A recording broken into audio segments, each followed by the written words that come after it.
Hello YouTube, today is Halloween, and today I'm going to do a rundown of the top 10 most horrifying cards in Yu-Gi-Oh! And games like Magic have long been infamous for just how over-the-top creepy their artworks can be, but I think Yu-Gi-Oh! Can give them a run for their money. So today I'm just going to run through a list, and this is by no means an all-inclusive list. If you feel that I missed a card, or you think that there's some card that is just absolutely creepy as hell, post a comment down below. Like, I want to see it. Number 10 on our list is Zombie Master, and this is kind of an obvious choice when you really think about it, but what just really creeps me out about this artwork is just the Necromancer's face. I mean, he's like ripping this hyper-realistic zombie, which is creepy enough, just summoning it up out of the ground, but if you look at his face, he's gleeful about this. Like, this dude is entirely too happy to be about raising dead bodies.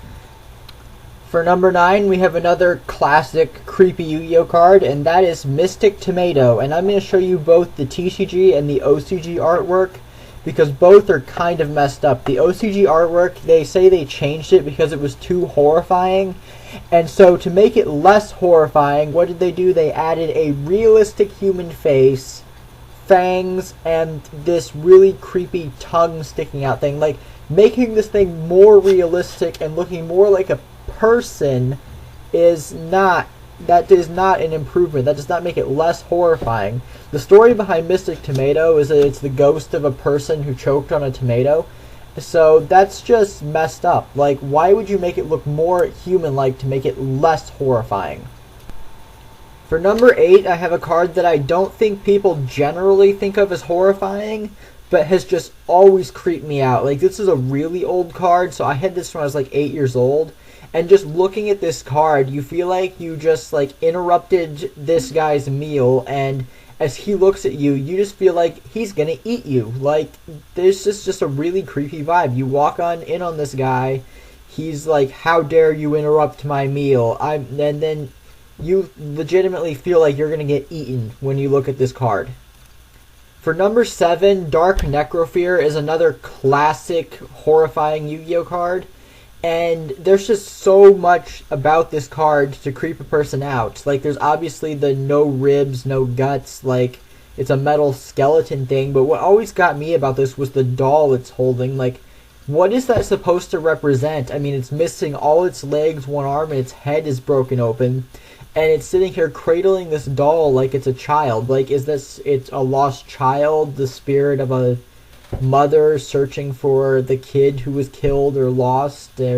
Like, just what does that represent? It's just, and as the Dark Necrofear card stares at you, and the doll stares at you too, there's just so many unanswered questions about this card, and none of the possible answers are very pleasant. So if you have any theories about what this card means, post those down in the comments. Like, I want to know.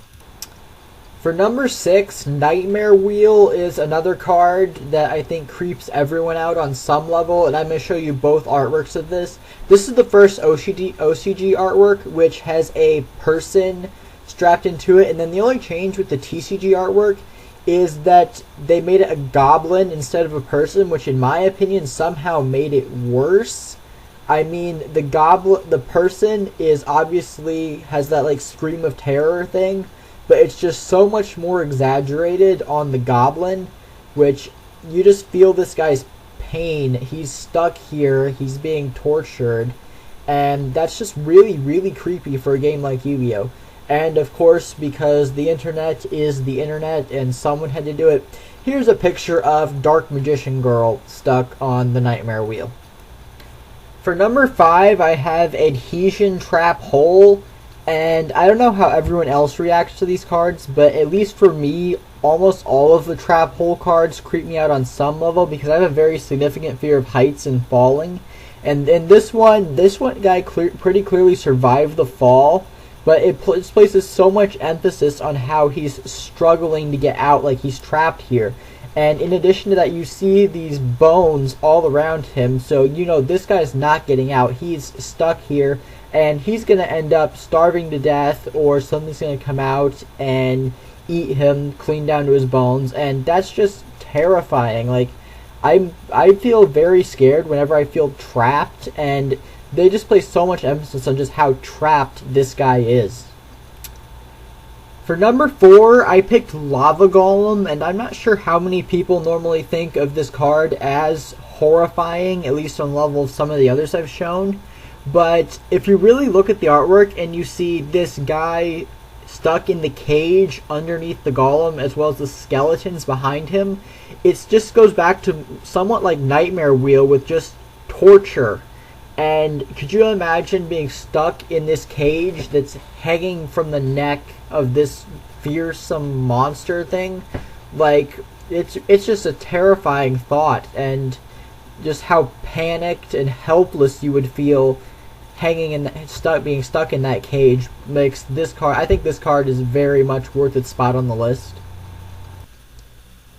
For number 3, Plague Spreader Zombie is actually one of my favorite artworks in all of Yu-Gi-Oh! Just because of how much detail went into this. And when this card first released, at least with the Ultimate Rare, you really couldn't see all the different details on the artwork. But let's just run through this. Like, it's like a gorilla thing. This is not a person, but it has a tail, one like gorilla foot, and then a hoof. So it's already like a Frankenstein type monster. Then if you look at his face, you can see these injections and syringes and nodes like coming off of his head. Like, then you realize this thing isn't like a normal zombie. This is an experiment type Frankenstein. This is like a Frankenstein's monster that someone put together. And at that point, with his name Plague Spreader Zombie, you wonder, did someone make this thing to try to spread diseases, or what is it for? And if you look at his eyes after that, he sort of looks sad, so you just start to feel bad for whatever this creature once was. And it raises a lot of questions. Who made it, and what are they trying to do with it?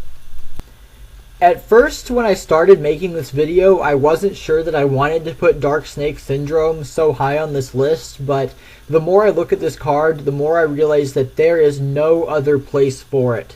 Like, you don't know what is wrong with this guy, but just the look of sheer terror on his face. Like, there is no other card that looks quite this horrifying in Yu-Gi-Oh! I mean, at least that I can think of. Like, this is just absolutely gruesome. Like, you don't know what disease is afflicting him, but he is helpless. Like, this person is dying. And very few Yu-Gi-Oh! Cards convey that sheer level of terror, in my opinion. That is assuming that you've lived a sheltered life and have not been exposed to OCG artworks, which are just some of the most screwed up cards you will ever see. Now, there is nothing in Yu-Gi-Oh! Or Yu-Gi-Oh! Related that is quite as just disgustingly horrifying as the OCG artwork of Parasite. Number 1 on this list. There was no other card it could have been. If you even, especially when you think about what a parasite is and how it lives off the host. I mean, this guy is alive during this. But there's just this massive foot-long bug sticking out of different orifices in his face, and it's just more disgusting and more painful to look at. Like, can you think of any other Yu-Gi-Oh! Card that is literally painful to look at? I really can't. So if you guys think you can beat this list, or you have other cards that you think I should have mentioned, comment them down below. I want to see what you guys think is the most horrifying cards in Yu-Gi-Oh! This has been my top 10. Thank you for watching, and if you liked this video, maybe I'll make others with your suggestions of different artworks to show off. But thank you, and peace out, YouTube.